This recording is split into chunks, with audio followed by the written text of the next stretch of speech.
Yo, what up, y'all? It's B.o.B, Bobby Ray. Bands. And right now you watching Hip Hop Wired. Stay tuned.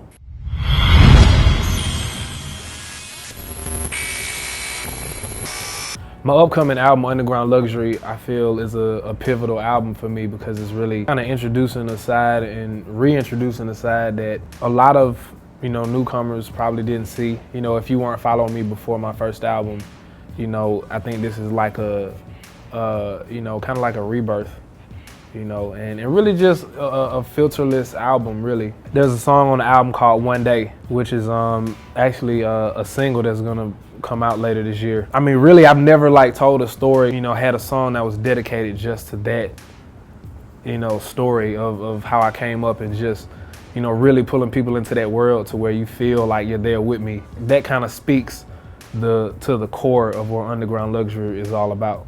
Yeah, man, I wanted to make sure that, that I showed love to the people who helped me create the record. When I actually recorded it, I was in LA.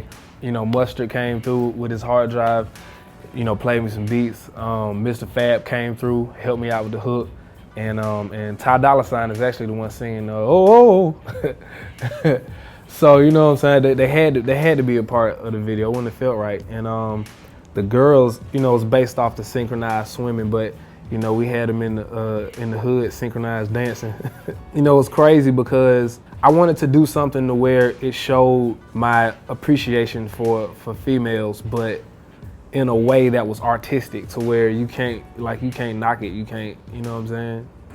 Really, nothing has really changed, since T.I.P left Atlantic. Nothing is, we still the same. That's pretty much all that matters. Nothing outside of us will change how we function and how we make music. And we actually working on the Hustle Gang album now, and it's moving pretty fast, man. We make good music, and when you have a lot of different artists, from me, T.I.P, Spody, Trey the Truth, and everybody else, man, it doesn't take as long to make music. Cause if I'm making a song, I gotta write all 3 verses on it. So, with this, it's everybody getting them done at the same time. So things kind of happen a little bit faster.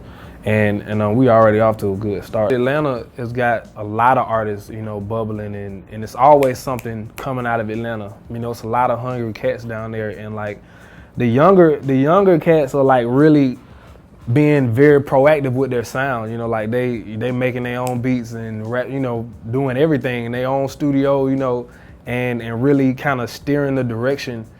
And they probably don't even know how to the fullest extent how far it's reaching, because I remember when I was in Australia earlier this year, and I was hearing a lot of the music they were playing in Atlanta, and usually in Australia the music, it gets there, it takes a while for it to get there to the same impact that it is in the States. So I was in it was like a strip club in Australia, and it was playing it's I'm saying, it's the same thing, man. It's a culture that permeates through space and time. So I think Atlanta's gonna continue to grow and be a mecca for music, and continue to, and I think we've only seen the beginning. You know what I mean? I think it's finna be a whole nother side that's finna emerge from it.